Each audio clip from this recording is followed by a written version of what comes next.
નમસ્તે વિદ્યાર્થી મિત્રો, વેટ ડિજિટલ એજ્યુકેશનમાં હું ઋત્વી દેસાઈ આપ સૌનું હાર્દિક સ્વાગત કરું છું. વિદ્યાર્થી મિત્રો, ધોરણ 6 વિષય સમાજ આગળના 5 ચેપ્ટરના વિડીયો એટલે કે આગળના 5 ચેપ્ટર જે છે એના વિડીયો અગાઉ આપણે જોયા અને જો હજુ તમારા જોવાના બાકી હોય તો પ્લે લિસ્ટમાં જોઈ એક વખત જરૂર જોઈ લેજો. હવે જોઈએ તો ચેપ્ટર નંબર 6 મૌર્ય યુગ, ચંદ્રગુપ્ત મૌર્ય અને સમ્રાટ અશોક. આ બંને નામ તમે અવારનવાર સાંભળેલા છે અને બંને પ્રાચીન સમયના એક મહાન રાજાઓ થઈ ગયા, ચંદ્રગુપ્ત મૌર્ય અને સમ્રાટ અશોક. અને તમને ખબર છે તો કે આપણે જે પણ કાંઈ સિક્કા વાપરીએ છીએ, 1 રૂપિયા, 2 રૂપિયાનો, 1 રૂપિયાનો, 5 રૂપિયાનો જે સિક્કા વાપરીએ છીએ એ સિક્કાની પાછળ આપણે છાપ ને કાટ એમ કહીએ તો એમાં જે સિક્કાની પાછળ છે તો તમે જુઓ તો સિક્કાની પાછળ એક રાષ્ટ્રમુદ્રા આપવામાં આવેલી છે. 4 સિંહવાળી આકૃતિ છે, દેખાય 3 પણ એ ખરેખર 4 સિંહની આકૃતિ છે. તો કે એ રાષ્ટ્ર મુદ્રા છે એ કોણે બનાવી, એ શેમાંથી બનતો? આ કે સમ્રાટ અશોકનો જે શિલાલેખ છે, આવી આકૃતિ તમને દેખાય છે તો એનામાંથી લેવામાં આવેલી છે. હવે આ સમ્રાટ અશોક કોણ હતા, એ ક્યાંના રાજા હતા, કેવા રાજા હતા? આ ઉપરાંત ચંદ્રગુપ્ત મૌર્ય એ કોણ હતા, ક્યાંના રાજા હતા, કયા એટલે મૌર્ય વંશની સ્થાપના એણે કેવી રીતે કરી? આ દરેક માહિતી એની એ સમયની જે એ બંનેના સમયની જે રાજ્ય વ્યવસ્થા છે એ દરેકની માહિતી આપણે આ ચેપ્ટરમાં મેળવવાની છે. તમને અહીંયા કેટલાક ચિત્રો દેખાય છે અને એમાં આ ચિત્ર છે ને ચંદ્રગુપ્ત મૌર્યનું છે અને આ ચેપ્ટરમાં આપણે સૌપ્રથમ માહિતી ચંદ્રગુપ્ત મૌર્યની મેળવીશું અને પછી સમ્રાટ અશોકની મેળવવાની છે. આ ચિત્ર છે એ ચંદ્રગુપ્ત મૌર્યનું છે. હવે આ ચંદ્રગુપ્ત મૌર્ય છે રાજા કેવી રીતે બન્યા તો એની આખી એક વાર્તા છે અને તમે પહેલાં સાંભળી લઈએ. તમે સાંભળો તો આ જે ચિત્ર છે એ ચાણક્યનું છે અને તમે અવારનવાર સ્કૂલમાં આખી સ્કૂલમાં તમે જોવો ને તો ક્યાંક ને ક્યાંક આનું ચિત્ર તમને જોવા મળે. તો કે આ ચાણક્યનું છે, તો કે આ ચાણક્યને છે ને અર્થશાસ્ત્રના એટલે એમ કહેવાય કે રાજકીય નીતિ ઘડનારના એના પિતા કહેવામાં આવે છે. અર્થશાસ્ત્રના પિતા એને કહેવામાં આવે છે અને જેને જુદી જુદી રાજકીય નીતિ કે રાજ્યનો વહીવટ કેવી રીતે ચલાવવો એને લગતો જે નીતિશાસ્ત્ર છે એ એણે બનાવેલું છે. અર્થશાસ્ત્ર નામના પુસ્તકમાં આ બધી જ નીતિઓનું એણે લખેલી છે. હવે પહેલાના સમયમાં કેવું હતું કે અત્યારની જેમ નહીં કે રોજ તમારે આવવાનું સ્કૂલ પર ને ટાઈમ થાય એટલે પાછું ઘરે જતું રહેવાનું, એવું હતું નહીં. પહેલાના સમયમાં જે જે બાળક છે એ છે વિદ્યાભ્યાસ લેવા યોગ્ય થાય એટલે એને શું કરવામાં આવે તો કે કોઈ એવા ગુરુકુળમાં, કોઈ એવી વિદ્યાપીઠમાં અભ્યાસ માટે મોકલવામાં આવે. અમુક વર્ષો સુધી એ વિદ્યાપીઠમાં જ રહે અને પછી અમુક ટાઈમ એટલે કે એના જે વિદ્યાભ્યાસ પૂરો થાય, અમુક વર્ષો પછી એનો વિદ્યાભ્યાસ પૂરો થાય ત્યારે એ પાછા પોતાના મહેલમાં અથવા તો પોતાના ઘરે આવતા રહે. તો એવી જ રીતે આજે ચાણક્ય છે એ તક્ષશિલા વિદ્યાપીઠના આચાર્ય હોય છે. એટલે આ ચિત્રમાં તમને ખબર પડી ગઈ કે આ ચિત્ર શાનું છે તો તક્ષશિલા વિદ્યાપીઠનું. હવે આ એ સમયમાં પ્રાચીન સમયમાં તમે તક્ષશિલાનું નામ બહુ બધી વખત સાંભળેલું હશે કે બહુ મોટી એવી વિદ્યાપીઠ એટલે કે સારામાં સારું એટલે કે વિદેશમાંથી બી એ સમયે લોકો એટલે કે જે વ્યક્તિઓ લોકો છે ત્યાંથી ભણવા આવતા તક્ષશિલામાં. અને એ સમયે તક્ષશિલા અને નાલંદા છે એ બંને છે ને પ્રખ્યાત એટલે કે ખ્યાતનામ પ્રખ્યાત વિદ્યાપીઠ હતી. અને આ તક્ષશિલાના એમાંથી આ બંનેમાંથી એક તક્ષશિલા, તો તક્ષશિલાના આચાર્ય હોય છે ચાણક્ય. હવે આ જે બધા જે આચાર્ય હોય ને એને એ લોકોને બી ફી એટલે કે એને પણ એ લોકોના જીવન ગુજારા માટે જે આ લોકોને ભણાવતા વિદ્યાર્થીઓને ભણાવે દાનમાં છે ને એ આપણે કેમ અત્યારે ફીસ છે એવી રીતે નહીં પણ એ લોકોને છે ને ગુરુ દક્ષિણા આપે. ઉપરાંત છે ને કાં તો એના જે જીવન ગુજારાની માટેના જે પૈસા જરૂર પડે એ રાજા પાસે જાય.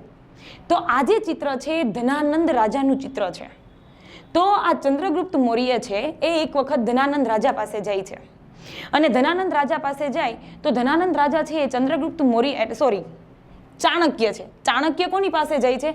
ધનાનંદ રાજા પાસે જાય છે. અને ધનાનંદ રાજા પાસે જાય છે તો ચાણક્યની જે બુદ્ધિ પ્રતિભા એટલે કે એની બુદ્ધિ એટલે કે એની જે આવડત છે, એની બુદ્ધિ પ્રતિભા અને કૌશલ્યથી ધનાનંદ રાજા છે બહુ પ્રભાવિત થાય છે અને એને પોતાના રાજ્યમાં દરબારમાં એ રાખે છે અને પોતાના જે રાજકુંવરો હોય એને વિદ્યાભ્યાસ માટે એના પાસે વિદ્યાભ્યાસ કરાવે છે. પરંતુ ચાણક્ય છે એ ધનાનંદને કહે છે, એ ધનાનંદ કોણ હોય છે તો કે નંદવંશનો સ્થાપક હોય છે એવું આપણે આગળ જોઈ ગયા. હવે આ ધનાનંદ છે એને એક વખત છે ને ચાણક્ય એવું કહે છે કે જો તમારે ભારતમાં તમારું રાજ્ય સ્થાપિત કરવું હોય તો એના માટે છે ને વિદેશી આક્રમણોની સામે તમારે એનો સામનો કરવો પડશે, અથવા તો એને છે ને એને એવી રીતે હરાવવા પડશે કે બીજી વખત છે ને આમ શું કહેવાય કે આક્રમણ ના કરી શકે એમ. એટલે આવી 2-3 વખત શું કરે છે એને ચુનૌતી આપે, એટલે ઘણી વખત 2-3 વખત એને કહે છે. પણ ધનાનંદ છે એક શું થાય છે કે આના પર સીધા ગુસ્સે થઈ જાય છે અને એને રાજ્યમાંથી બહાર કાઢી મૂકે છે. હવે ચાણક્ય છે એ રાજ્યમાંથી એને બહાર કાઢી નાખવામાં આવ્યા. તો ચાણક્ય ક્યાં જાય છે તો કે છે ને બહાર કાઢી મૂક્યા એટલે એ છે ને ફરતા હોય છે અને બરાબર જંગલમાં પહોંચે છે. જંગલમાં એ બાળકો છે ને, અમુક બાળકો રાજાની રમત રમી રહ્યા હોય અને એમાં એક બાળક છે ને રાજા બનેલો હોય, બાકીના દરબારીઓ બનેલા હોય અને કોઈ એક બાબત એક વ્યક્તિ છે એ શું કરતો હોય, રાજાને પ્રશ્ન પૂછતો હોય. એક મીન્સ કે એક ગુનેગાર જેવો, એટલે મીન્સ કે એક વ્યક્તિ આવેલો હોય, આમ પ્રજા કહીએ ને આપણે, તો કે એ છે ને એનો પ્રશ્ન એ રાજા સમક્ષ રજૂ કરે છે અને રાજા છે એનો પ્રત્યુત્તર આપતો હોય. તો આ આખી વસ્તુ છે ને ચાણક્ય છે એ આ રમતમાં આખી આ રમત છે, બાળકો જે રમત રમી રહ્યા હોય એ રમત ચાણક્ય જુએ છે અને એમાં જે વ્યક્તિ રાજા બનેલો છે એ જે પ્રશ્ન એનો પ્રજા જે આવ્યો છોકરો, જે પ્રજા બન્યો છે છોકરો, આમ પ્રજા બન્યો છે ને એ જે પ્રશ્ન રજૂ કરે છે એનો આન્સર એટલે કે એનો જવાબ જે રાજા બનેલો છોકરો આપે છે એનાથી ચાણક્ય ખૂબ પ્રભાવિત થઈ જાય છે અને એમ થાય છે કે આ છોકરાનામાં છે ને રાજા હોવાના દરેક પ્રકારના ગુણ છે અને ચાણક્ય છે એ છોકરાને શસ્ત્ર અને શાસ્ત્ર દરેક પ્રકારની, એટલે કે યુદ્ધ કૌશલ્ય અને જે એના માટે મીન્સ કે એનામાં જે શસ્ત્ર એટલે કે રાજકીય વહીવટનું જે જ્ઞાન હોવું જોઈએ, જે રણનીતિ હોવી જોઈએ, બધી જ રણનીતિ ચાણક્ય કોને શીખવાડે છે તો કે એ છોકરો રાજા બનેલો છે એને. હવે કોણ રાજા બનેલો હોય? જે છોકરો રાજા બનેલો છે એ આગળ ભવિષ્યમાં કોના તરીકે ઓળખાશે? ચંદ્રગુપ્ત મૌર્ય તરીકે, એટલે કે ચંદ્રગુપ્ત તરીકે ઓળખાય છે. હવે આ ચંદ્રગુપ્તને વિદ્યા અભ્યાસ કરીને એકદમ તૈયાર કરે છે અને રાજા હોવાના બધા જ ગુણ એનામાં દાખલ કરે છે અને આ ચંદ્રગુપ્ત છે એ ધનાનંદ સામે પછી યુદ્ધ કરે છે અને ધનાનંદને હરાવી નંદવંશની શું કરે છે? અંત લાવે છે. હવે ધનાનંદને હરાવી એ નંદવંશનો અંત લાવી અને ચંદ્રગુપ્ત છે એ પોતે મૌર્ય વંશની શું કરે છે? સ્થાપના કરે છે. એની પાસે જ્ઞાન કોનું હોય છે? ચાણક્યનું. એટલે એ ખૂબ આમ કહીએ ને તો કે એની પાસે ચાણક્યનું એ જે જ્ઞાન છે એના કારણે ખૂબ પ્રભાવી એનું રાજ્ય, એટલે ખૂબ બહાદુર, એટલે કે પ્રભાવશાળી રાજા એનામાં એ બધા જ ગુણ સ્થાપિત થાય છે. હવે આ જે ચંદ્રગુપ્ત છે એ સમયમાં છે ને બહુ આમ શક્તિશાળી ને બહાદુર રાજા તરીકે ગણાય છે. હવે એ સમયમાં કેવું હતું કે વિદેશી આક્રમણ, મેં તમને કીધું એમ કે વાત કરી કે નહીં, તો કે આ ચાણક્યએ 2 થી 3 વખત ધનાનંદને કીધું કે વિદેશી આક્રમણથી બચવા માટે એમ. તો એ સમયે સિકંદર નામ સાંભળેલું હશે. તો સિકંદર શું કરે છે? આક્રમણ કરે છે ભારત ઉપર. વિદેશી પ્રજા છે સિકંદર, એ આક્રમણ કરે છે અને એ થાય છે એવું કે એ સિકંદરનું જે સૈન્ય હોય છે એ બળવો કરે છે. પરિણામે શું આવે છે તો કે સિકંદર એનું સૈન્ય, એટલે શું કહેવાય કે પોતાના જ વ્યક્તિ દગા જેવું કરે એટલે પછી તો વ્યક્તિ, કોઈ પણ રાજા છે, સૈનિકો જ દગો કરે રાજા સાથે એટલે હારવાના જ. તો સિકંદર છે એનો સેનાપતિ હોય છે સેલ્યુકસ. આ ચિત્ર છે એ સેલ્યુકસનું છે. સિકંદરનો સેનાપતિ સેલ્યુકસ હોય છે. હવે સિકંદરની જે સેના છે એ બળવો કરે છે. પરિણામે છે ને સિકંદર ત્યાંથી પાછો વયો જાય છે અને પોતે જીતેલા જે રાજ્યો છે એ કોને આપીને જાય છે? સેલ્યુકસને આપીને જાય છે. હવે સેલ્યુકસ પાસેથી આ ચંદ્રગુપ્ત મૌર્ય એને હરાવે છે અને આણે જીતેલા જે 4 રાજ્યો છે એ સેલ્યુકસ પાસેથી કોણ મેળવી લે છે? ચંદ્રગુપ્ત મેળવી લે છે. અને ચંદ્રગુપ્તની આ બહાદુરીથી પ્રભાવિત થઈને સેલ્યુકસ છે એની પુત્રી છે એના લગ્ન એ ચંદ્રગુપ્ત મૌર્ય સાથે કરાવે છે અને સાથે સાથે સેલ્યુકસનો સેનાપતિ હોય છે મેગેથનીસ. રાજદૂત, એટલે પહેલાના સમયમાં છે ને આવા રાજદૂત મોકલતા, તો કે એનો રાજદૂત તરીકે આવે છે, તો કે એ રાજદૂત તરીકે એને અહીંયા મોકલે છે અને આ મેગેથનીસ છે એ મૌર્ય કાળનું જે સમગ્ર જીવનશૈલી જે હતી એનું સામાજિક જીવન, એનું આર્થિક જીવન, એનું રાજકીય જીવન અને આ મૌર્ય વંશના ચંદ્રગુપ્ત મૌર્યથી એ જે ચંદ્રગુપ્ત મૌર્યના જે પરાક્રમો છે એ દરેક, એટલે કે મૌર્ય કાળની મૌર્ય વંશની સંપૂર્ણ માહિતીનું એક પુસ્તક બનાવે છે. એનું નામ આપવામાં આવે છે ઇન્ડિકા. આ જે ચિત્ર આ છે મેગેથનીસ છે અને આ પુસ્તક છે એ ઇન્ડિકા. એને ઇન્ડિકા નામ આપવામાં આવે છે. તો આ અહીંયા સુધીની માહિતી આપણે હવે ચોપડીમાં જોઈએ. તો કે તમારી જેવા જ બાળકો રવિવાર પડે એટલે શું કરે કે ક્રિકેટ રમવા જવું છે અને ક્રિકેટમાં આપણે નક્કી તો કરવું જ પડે કે પહેલાં બોલિંગ કોણ કરશે અને પહેલાં બેટિંગ કોણ કરશે એમ, એટલે આપણે સિક્કાને ઉછાળીને છાપકાટ કરીએ. તો એવી જ રીતે રવિવાર હોવાથી સોસાયટીના સૌ બાળકો ક્યાં જાય છે? ક્રિકેટ રમવા માટે ભેગા થાય છે. અને ભવ્ય અને જલ્પે ટીમ પાડી. આ બે વ્યક્તિ એ બંને ટીમ પાડે છે બેટિંગ અને બોલિંગ કરવા માટે. એને સિક્કો ઉછાળ્યો એટલે જલ્પ બોલ્યો કિંગ. સિક્કો હવામાંથી નીચે જમીન ઉપર પડ્યો અને કિંગ પડ્યો એટલે જલ્પે કીધું કે હું બેટિંગ લઈશ. એટલે કે જે કે એનું આવે, એટલે આપણે તો તમને તો ખબર જ છે કે જે કે એનું આવે એને પહેલો ચાન્સ મળે કે એને બોલિંગ લેવી હોય તો એ પહેલાં બોલિંગ લઈ શકે અને બેટિંગ લેવી હોય તો બેટિંગ લઈ શકે. એટલે એણે બેટિંગ લીધી અને બાજુમાં ઉભેલો હેતાંશ નામનો, આ બધા આ છે ને હેતાંશ, ભવ્ય, જલ્પ, આ બધા શું છે? મિત્રો છે. અને એ બધા તમે કેમ રવિવારે ફ્રી પડો એટલે ક્રિકેટ રમવા જાઓ એમ આ બધા પણ ક્રિકેટ રમવા જાય છે. તો હેતાંશ છે એ બોલી ઉઠે છે કે સિક્કા પર આપેલી આ સિંહની આકૃતિ ક્યાંથી લીધી હશે? ભવ્યએ તેને સમજાવ્યો કે સિક્કા પર આપેલી સિંહની આકૃતિ એટલે કિંગ, અને એ સારનાથના વિશાળ સ્તંભ પર આ સિંહની આકૃતિ સ્થાપિત કરવામાં આવેલી છે. અને આ સારનાથનો સ્તંભ છે એ કોણે બંધાવ્યો હતો? તો કે કોણે બંધાવેલો છે? તો કે અશોકે, સમ્રાટ અશોકે. અને એની માહિતી આપણે આ ચેપ્ટરમાં જ પછી મેળા, ચંદ્રગુપ્ત મૌર્યનું એની બધું જ માહિતી મળી જાય પછી આપણે અશોક વિશેની માહિતી મેળવવાની છે. અને આ સ્તંભ મૌર્ય વંશના જે સમ્રાટ છે, મૌર્ય વંશના સમ્રાટ કોણ છે? અશોક. તો કે ચંદ્રગુપ્તના વંશજ જ છે. તો કે એના છે એ અશોકે આ સ્તંભનું નિર્માણ કરાવેલું છે અને ભારતે તેને પછી રાષ્ટ્રીય પ્રતીક તરીકે એને સ્વીકારેલું છે. હવે તો આ મૌર્ય વંશના સમ્રાટ અશોક એ મૌર્ય વંશની સ્થાપના કેવી રીતે થઈ? તો કે મૌર્ય વંશની સ્થાપના કોણે કરી? ચંદ્રગુપ્તે. એ કેવી રીતે કરી એની સ્ટોરી આપણે જોઈ અને એ જ બાબત હવે આપણે ચોપડીમાં જોઈએ. તો કે મૌર્ય વંશ સ્થાપક અને શાસક. તો કે ચંદ્રગુપ્ત મૌર્ય વંશના શું ગણવામાં આવે છે? સ્થાપક. અને મૌર્ય વંશનો સમયગાળો કેટલો હતો? ઈસવીસન પૂર્વે 321 થી ઈસવીસન પૂર્વે 397. ઈસવીસન પૂર્વે આવે ને એટલે પહેલા જાય, ઈસવીસન પહેલાનો સમય છે એટલે આવી રીતે ગણાય. તો તમને એમ થશે ટીચર 321 પહેલા આવે ને 297 પછી આવે, પણ આ પૂર્વે છે એટલે આવી રીતે ગણવામાં આવે ને એને પછી 0 સુધી લાવવામાં આવે, પછી ઈસવીસન આવે ને પછી ઈસવીસન પછીની વાત આવે.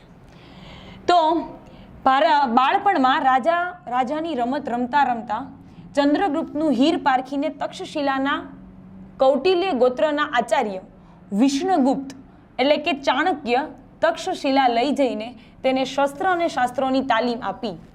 હવે આ વાક્યમાં જોઈએ ને તો હીર એટલે કે છે ને એ વ્યક્તિમાં રહેલું આવડત, એનામાં રહેલું કૌશલ્ય. તો કે બાળપણમાં મેં તમને આખી જ વાર્તા સ્ટોરી કીધી કે તક્ષશિલામાં ચાણક્ય કેવી રીતે જંગલમાં પહોંચ્યા ને એ કેવી રીતે એને બધી વાત જોયું. તો કે રાજાની રમત રમતા જે ચંદ્રગુપ્ત હતા તો એનું જે કૌશલ્ય એ છે ને ચાણક્ય જાણી જાય છે. અને ચાણક્યનું નામ જ વિષ્ણુગુપ્ત છે. અને એ ક્યાંના હોય તો કે કૌટિલ્ય, એને શું કામ કે કૌટિલ્ય ગોત્રના હોય છે. એ કૌટિલ્ય ગોત્રના હોય એટલે એને કૌટિલ્ય બી કહેવામાં આવે છે, ચાણક્ય બી કહેવામાં આવે છે અને એનું નામ જ વિષ્ણુગુપ્ત છે. તો એ તક્ષશિલાના આચાર્ય હોય છે અને આ ચંદ્રગુપ્તને એ તક્ષશિલામાં લઈ જઈ શસ્ત્ર અને શાસ્ત્ર. શસ્ત્ર એટલે કે દરેક પ્રકારનું ધાર્મિક, આપણે એમ કહીએ કે દરેક પ્રકારનું જ્ઞાન, રાજનીતિનું જ્ઞાન, વહીવટી જ્ઞાન, બધા નિયમો છે એ બધું જ્ઞાન છે એ શસ્ત્ર કહેવાય. અને શાસ્ત્ર એટલે કે યુદ્ધ કલા. એ દરેક પ્રકારની તાલીમ આપે છે. ચાણક્યની તાલીમની મદદ અને માર્ગદર્શનથી ચંદ્રગુપ્ત મૌર્યએ ઈસવીસન પૂર્વે 1321માં નંદવંશના અંતિમ સમ્રાટ ધનાનંદને હરાવી મગધની ગાદી સંભાળી અને મૌર્ય વંશની સ્થાપના કરી. કેવી રીતે હરાવ્યો? તો કે યુદ્ધ કરીને ધનાનંદ છે એને નંદવંશનો એ રાજા હોય અને એને હરાવે છે. અને ઈસવીસન પૂર્વે 321માં ચંદ્રગુપ્ત મગધને જીતી અને કયા વંશની સ્થાપના કરે છે? મૌર્ય વંશની સ્થાપના કરે છે. ચાણક્યની રાજનીતિ અને વહીવટી કુશળતા સંપૂર્ણ લાભ ચંદ્રગુપ્તને મળ્યો. કેમ? તો કે ચાણક્ય છે એની રાજનીતિ અને વહીવટી કુશળતાનો લાભ કેમ એને મળ્યો? કેમ કે એના ગુરુ જે હોય, બધું શીખો જે ચાણક્ય પાસેથી હોય, એટલા માટે એનો સંપૂર્ણ લાભ છે એને મળે છે. અને ચાણક્ય છે એ મેં પહેલાં જ વાત કરી કે ચાણક્ય છે અને અર્થશાસ્ત્રના પિતા કહેવામાં આવે છે.